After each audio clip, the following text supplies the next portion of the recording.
Hi folks, Mr. Long here, and what I'm going to do today is go through a screencast on how to work with, oh shoot, I'm in a rocking chair. And what I'm going to do is go through how to come up with equations of lines, and you're going to use Google, it's a Google app for making presentations, similar to PowerPoint, and it's going to be fill in the blank type, so you'll need a phone with you as you do it. And you have two options. You can do it live online, or you'll be able to just print out the page if you want and fill it in and then take a picture of it and submit it later. But it's pretty easy to do online as long as you have like a phone with you to use as a calculator. Okay, folks, so let's get going.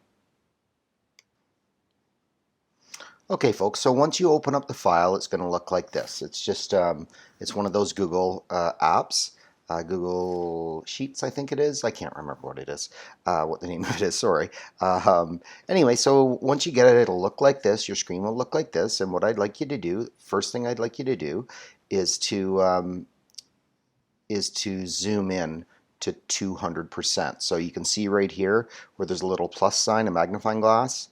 So zoom right in to 200%, and then you can, as soon as you zoom into 200% though, go back over and hit the arrow. Okay, hit that arrow.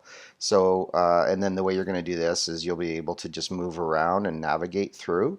The questions are vertical, in other words, so the first graph here and the questions are below. Okay, so if you see the way that I'm doing it, you decide that you want to do it with pencil and paper, you can just print out the page and do it that way yourself. So let's go through this. So the first thing we're going to do is fill out a table. We're back to our piggy bank graphs, and so our goal is we need to be able to take a line like this and write an algebraic equation. That's a big part of the applied course, right, is being able to represent real life with algebra. And not that you'll be doing this a whole lot in your life unless you have certain jobs, but it is just a thinking skill that we want you to have. So the y-axis, the up and down axis, the vertical axis is how much money you have in your piggy bank.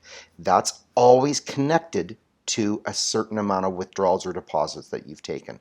So remember, with our piggy bank, you can start out with a certain amount of money, like $5, and then every deposit after that, maybe you put $2 in the piggy bank or $3 in the piggy bank. Okay, so the first thing we have to do is N is our variable or letter that can change, and that represents the number of deposits. P is the amount of money in our piggy bank. So at 0 deposits, first thing we have to figure out is how much money do I actually have in the piggy bank. So say, for example, if it's a little kid, how much did mom or dad get started? How much did mom and dad start them with? So if I go to my line, and what I want to do is, if I look at this, 0 deposits. Well, the number of deposits goes side to side in the bottom. So there's 1 deposit, 2 deposits, 3 deposits. There's 0 deposits there. So I have to go all the way up till I hit the line.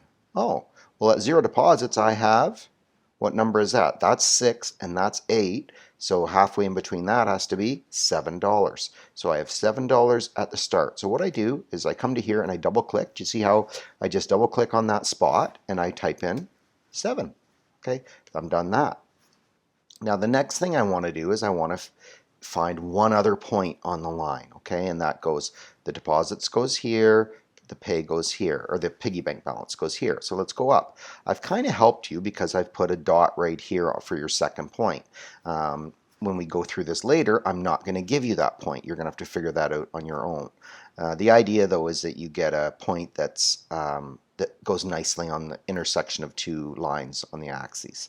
So this one here, first thing I should do is get the number of weeks at that point.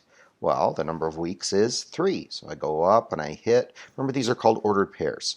So that's 3, and then it goes across to that value right there. Well, what is that value? That's 18 and that's 20, so that value is 19. Okay, so, and the number of deposits was 3.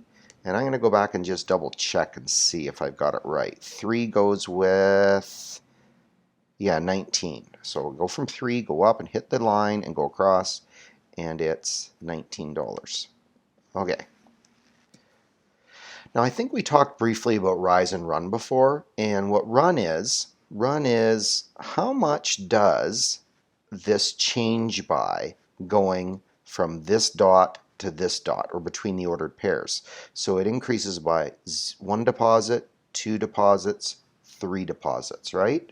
So it increases by 3 deposits because it's out here at 3 and then this is at 0. So the run is how much the deposits change by. So how much does it change by from 0 to 3? That's what you're trying to figure out. So really, that's just 3 minus 0 equals 3, right? 3 minus 0 equals 3. Okay, so we have that.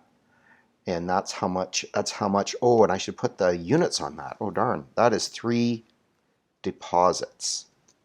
Okay, 3 deposits. Then I have to figure out in the same amount of time how much money did it go up by. Okay, so let's go back to here.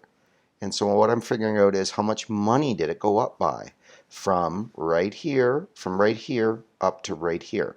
And we can figure that out because we know that at 0 deposits we had $7, that was our initial value. And then after 3 deposits there were $19.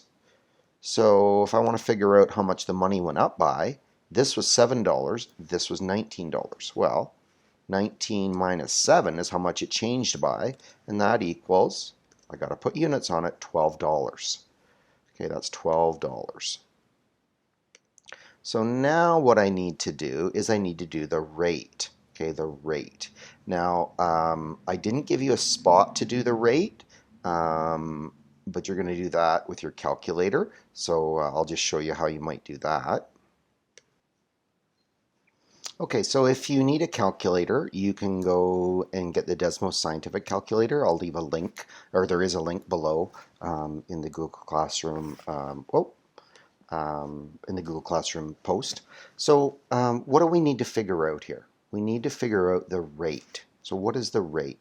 Well, I know that the money went up by $12 over 3 deposits. So how much is that per deposit? Right? Per deposit. So I know that it's $12, and then I divide that into the 3 deposits. So how much is that in each deposit?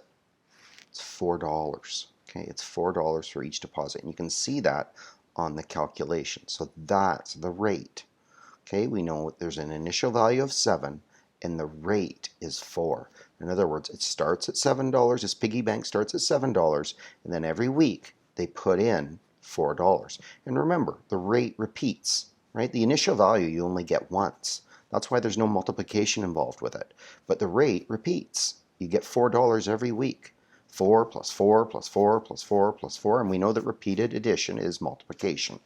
Okay, so we're going to come back to here, and so now now I can make up my equation, right? So my equation, I know the initial value goes first, and that's $7, and then this was $4. So it's, oh, that one's not in red. Oh well. $4. I don't know where that little 4 came from. Oh well, doesn't matter, folks. If you, I'll get rid of that one there.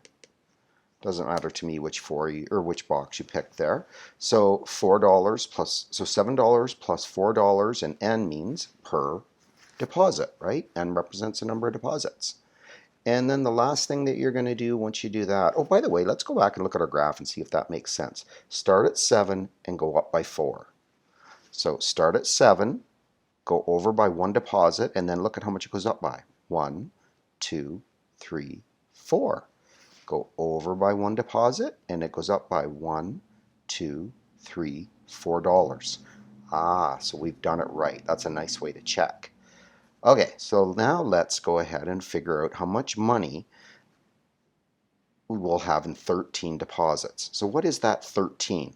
Is that P, piggy bank's balance, like in dollars, or is that N, number of deposits? Well, pretty sure that's N, number of deposits. So what's our equation? We start at 7, and then, whoops, and then it goes up by $4 every week, or every deposit rather, for a total of 13 weeks. And now you have to remember BEDMAS. What do you do first? Multiplication. Or we can go to our calculator, right? So let's go to your phone calculator won't do this, but if you use Desmos Scientific, by the way, you can download that free on your phone. We know that the equation was 7 plus $4 a week multiplied by 13 weeks. Okay, and that's $59. Okay, folks, $59. So then I go on here, double click it, and put $59. And I'm done. So after this person, after 13 weeks, or 13 deposits rather, would have $59. Okay, folks?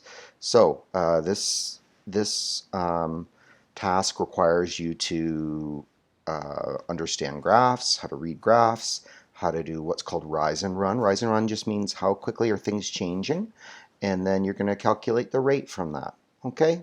So you may have to watch this video over a couple times to make sure you understand. Now what I would do is go through and try and do this one first on your own, and then you'll do the other two independently. Okay? So there's 3 of them for you to do. Okay? Good luck.